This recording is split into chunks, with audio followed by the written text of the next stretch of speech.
नमस्कार साथियों, स्वागत है आपका। और आज मैं मानता हूँ बहुत दिनों बाद वीडियो लेके आया हूँ, लेकिन अब आप समझ सकते हैं जॉब में होने से कुछ समस्याएं भी होती हैं, आपका टाइम कम हो जाता है। इसलिए अगर आप को हिदायत दूंगा, अगर आप चाहते हैं कुछ बेहतर करना तो पहले ही करने की कोशिश करें। जॉब के बाद टाइम बहुत लिमिटेड होता है। चलिए बात करते हैं जिस काम के लिए वीडियो बना रहा हूँ उस पर।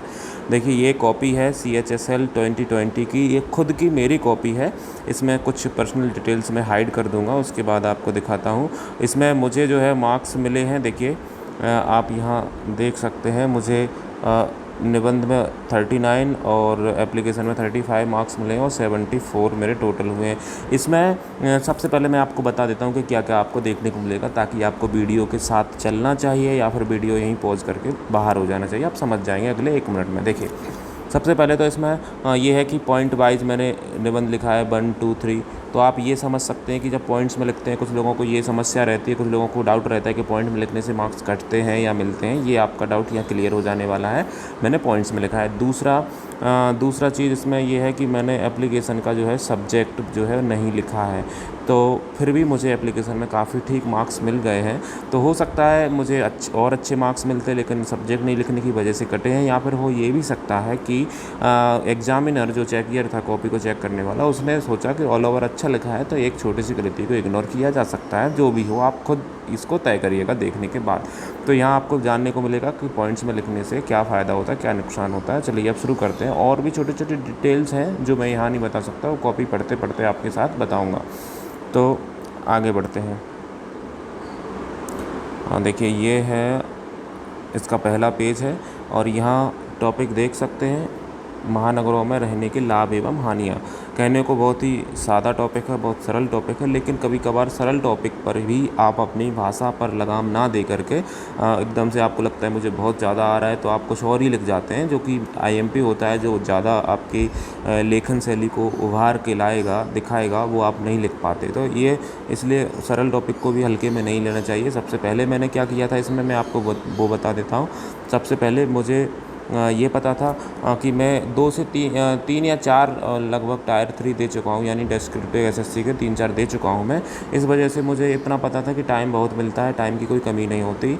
कोई हड़बड़ी नहीं की मैंने। और सबसे पहले 5 मिनट तक मैंने ये सोचा कि मैं क्या लिखूँगा। 5 मिनट निबंध के लिए और 5 मिनट एप्लीकेशन के लिए आप अलग से सोचिए। और मैंने भी ये किया था। मैंने सोचा पहले एक कोट लिखूँगा, उसके बाद फिर मैंने सोचा मैं इसमें लाभ और हानियाँ हैं, तो पहले मैं इसकी भूमिका बनाऊंगा, जिसमें मैं बताऊंगा कि शहर में लाभ और हानियाँ दोनों होते हैं। फिर मैं इसके लाभ बताऊंगा, उसके बाद मैं इसकी हानियाँ बताऊंगा, उसके बाद मैं सरकार ने जो हानियों को काबू में करने के लिए जो पहलें की हैं वो बताऊंगा, और उसके बाद आखिर में मैं इसको एक पॉजिटिव वे में ख़त्म करूंगा। ये मैंने सोचा। देखिए, लाभ और हानियाँ दोनों पूछे हैं। कोई बंदा हो सकता है कि हानियाँ ही बता दे ज़्यादा, तो उससे कोई फ़र्क नहीं पड़ेगा। मतलब आप लिखेंगे तो सही, लेकिन मार्क्स कम मिलेंगे। क्यों? क्योंकि एक हर जो भी होता है टॉपिक, उसको हमेशा पॉजिटिव में ख़त्म करना चाहिए। अगर लाभ और हानियाँ दोनों पूछी हैं तो आपका ये कर्तव्य है कि आप उसके लाभों पर ज़्यादा फोर्स दें। इससे आपकी मेंटलिटी पता चलती है एग्जामिनर को, चेकियर को, कि एक बंदा कैसे सोचता है। आप अगर हानियों पर ज़्यादा फोकस करेंगे तो समझ में आता है कि आपको सिर्फ बुराइयां ही दिखती हैं। तो मैंने ये सोच लिया था कि मैं लाभ बताऊंगा और हानियां बताऊंगा। हानियां बताकर नहीं छोड़ूंगा, हानियों के मैं उपाय भी बताऊंगा, तब मेरा निबंध पॉजिटिव वे में जाएगा। तो ये मैंने पहले ही सोच लिया था।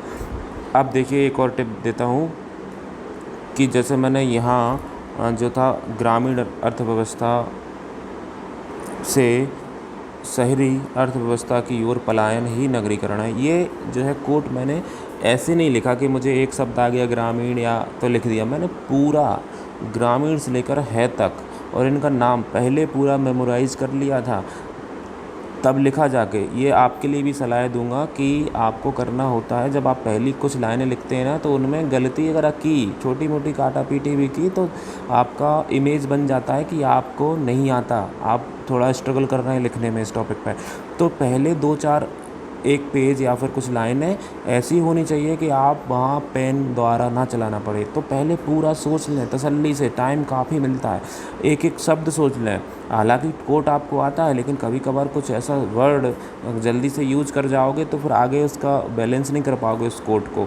इसलिए पहले पूरा सोच लें, एक पेज तक पहले पूरी लाइन सोचें। मैं तो सलाह देता हूँ कि आखिर तक पहले पूरी लाइन सोचें। मेरा एक वीडियो और है, डिटेल्ड वीडियो मैंने बनाया हुआ है टायर 3 यानी कि डेस्क्रिप्टिव एग्जामिनेशन को लेकर, आप देख सकते हैं, चैनल पे पड़ा हुआ है।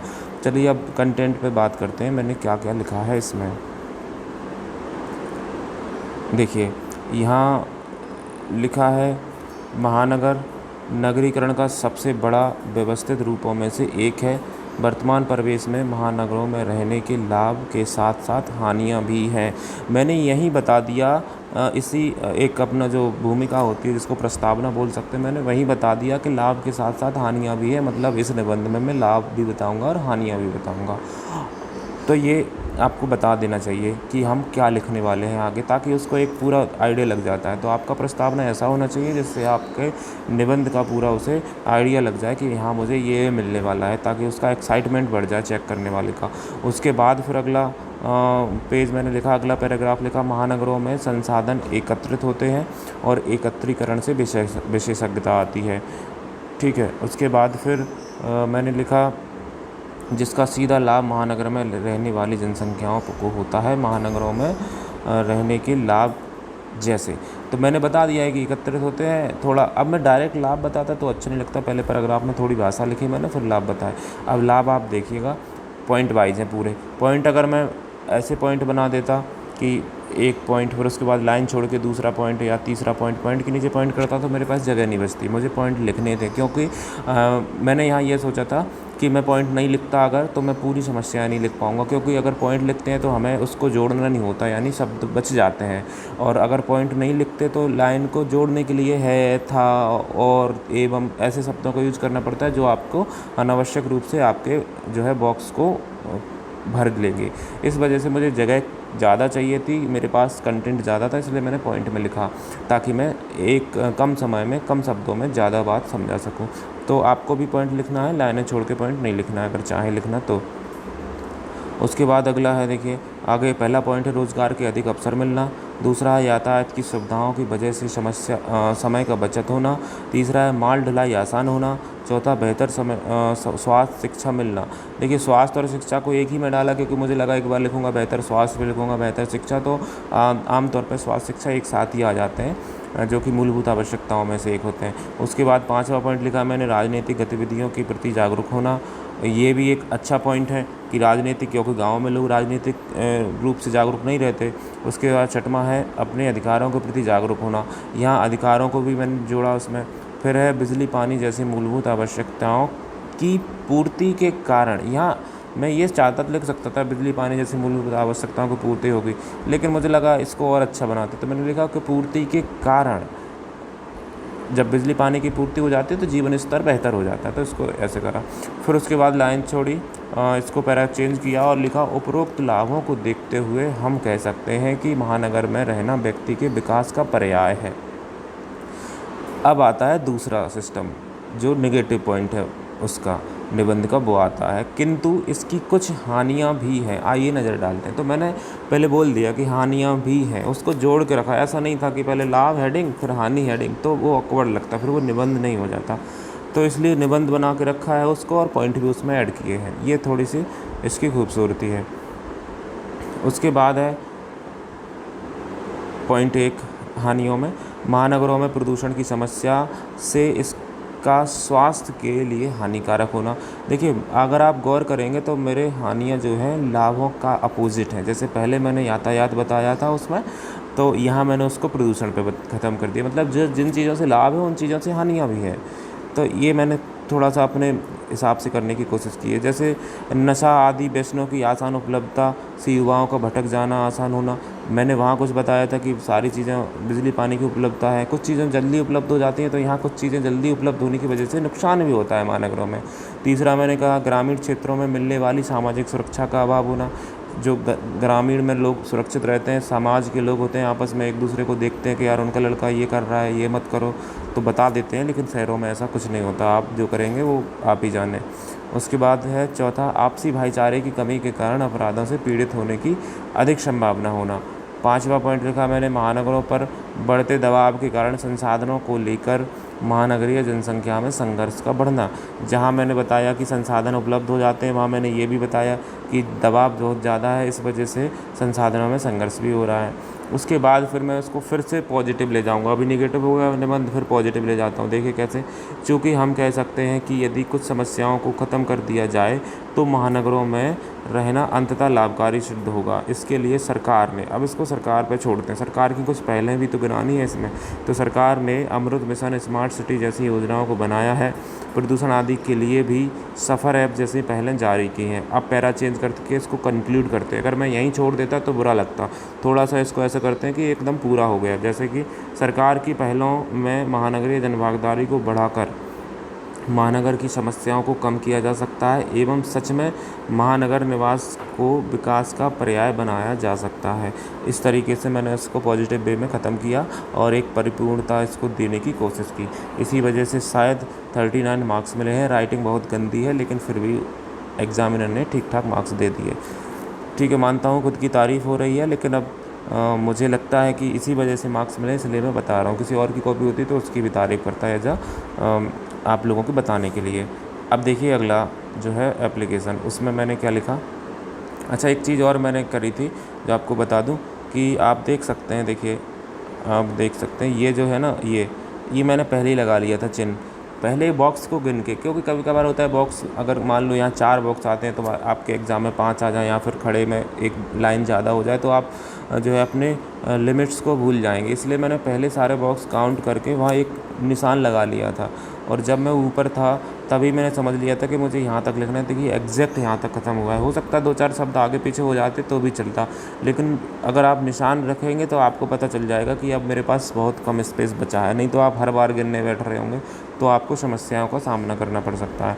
तो आगे देखते हैं। देखिए ये यहाँ जो भी था आप ये हैं वो सब आप क्वेश्चन पढ़ लीजिए कि ये एड्रेस है, ये पिन कोड है। यहाँ लिखना था, पार्षद को पत्र लिखना था, लाभार्थी कुत्तों की बढ़ती हुई संख्या के बारे में उसको अवगत कराना। यहाँ लिखा था उत्पन्न समस्याओं को समस्याओं की ओर आकर्षित कराएं। देखिए यहाँ सिर्फ ये लिखा था कि समस्याएं बताएं, लेकिन मैंने अपने तरफ से ये किया कि समस्याएं ही नहीं बताई, मैंने इनको समाधान भी बताया। क्योंकि जब आप किसी को पत्र लिखते हैं, अपने से बड़े को, किसी अधिकारी को पत्र लिखते हैं, तो आपका ये सिर्फ आप समस्या बता दें तो आप एक पढ़े लिखे युवाओं में काउंट नहीं होते। आप उनको कुछ सलाह भी दे सकते हैं। सलाह मतलब कुछ अपनी तरफ से बता सकते हैं कि हम चाहते हैं ऐसा हो जाए, तो उनको अच्छा लगता है कि चलिए सजेशन आ रहा है कि हमारे जो नीचे की जनता है वो पढ़ी लिखी है। तो आपको ऐसे बिहेव करना है।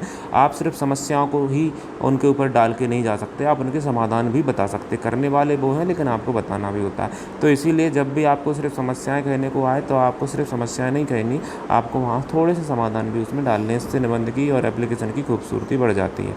देखिए ये एड्रेस वगैरह देख लीजिए कैसे लिखा है मैंने। ठीक है, डेट डाली है, दिनांक डाला है। यहाँ मुझे सब्जेक्ट डालना चाहिए था, लेकिन इन्होंने इसके मार्क्स काटे हैं। नहीं काटे मैं नहीं कह सकता, लेकिन मुझे लग रहा है नहीं कटे मार्क्स। देखिए आगे बढ़ते हैं, हो सकता है ध्यान ना दिया हो इस बात पे। आगे देखते हैं। प्रति श्रीमान पार्षद महोदय, हैदरपुर मुजफ्फरनगर। महोदय, इस पत्र के माध्यम से मैं आपका ध्यान शहर में बढ़ रही लावारिस कुत्तों की संख्या की ओर आकृष्ट करना चाहता हूँ। सीधे पॉइंट पे। निबंध एप्लीकेशन में आपके पास स्पेस कम होता है, इसलिए कोशिश कीजिए पॉइंट पे। जब भाई बहन को लिखते हैं तो उसमें स्वास्थ्य पूछना और कुशलता पूछना वो ज़रूरी है, लेकिन इसमें कुछ ऐसा नहीं करना। उसके बाद है, महोदय, शहर में बढ़ती हुई लावारिस कुत्तों की संख्या के कारण आम जीवन में आए दिन बाधा देखी जा रही है। देखिए मैं चाहता हूँ सबसे पहले ये कह देता कि उनको कुत्ते काटने लग जा रहे हैं, तो इससे लगता कि एक मतलब एक तुम सीधे पॉइंट पे आ गए। एक भूमिका तैयार करना, जैसे आम जीवन में बाधा, इसमें सारी चीज़ें आ गई। फिर एक उससे थोड़ी डिटेल चीज़ बताई मैंने, जैसे यह कुत्ते सड़क पर यातायात को बाधित करते हैं, एक डिटेल हो गई। उसके बाद तो कभी वाहनों की चपेट में आकर खुद मर जाते हैं। सबसे पहले मैंने बताया कि यातायात को बाधित करते हैं, उसके साथ साथ एक समस्या ये भी है कि खुद भी मर जाते हैं। फिर उसके बाद एक समस्या और खड़ी होती है कि उनका सब निवारण की समस्या बन जाती है। तो एक फ़्लो में चला है पूरी समस्याओं का। उसके ऐसा नहीं है कि एक समस्या यहाँ से उठाई फिर सोचा कोई और समस्या तो वो उठा के रख दी। तो शायद इसको कहते हैं कोहेजिवनेस, जिसकी वजह से ठीक ठाक मार्क्स मिले हैं। उसके बाद लिखा है मोहल्लों में बच्चे भयभीत रहते ही हैं, साथ ही कुत्तों का मलमूत्र गंदगी फैलाता है। मोहल्ले में होंगे तो बच्चों को भी डराएंगे और गंदगी भी फैलाएंगे, तो ये भी दोनों समस्याएं एक दूसरे से जुड़ी हुई हैं। उसके बाद महोदय अधिक संख्या में होने से कुत्तों में आपस में संघर्ष गहन होता है, जिससे उनके भूख से मरने की भी समस्या है। तो ये जो चीज़ है, मैंने बोला कि वो खुद भूख से मर जाते हैं, तो ये आपका जानवरों के प्रति प्रेम बताता है कि आप ऐसा नहीं है सिर्फ इंसानों के लिए ही सोच रहे हैं, आपने सोचा है कि जानवरों को भी समस्या होती है इससे, इसलिए कुछ उपाय चाहिए। तो ये आपके पॉइंट ऑफ व्यू को दिखाने के लिए लाइन थी। उसके बाद है महोदय से निवेदन है कि इनको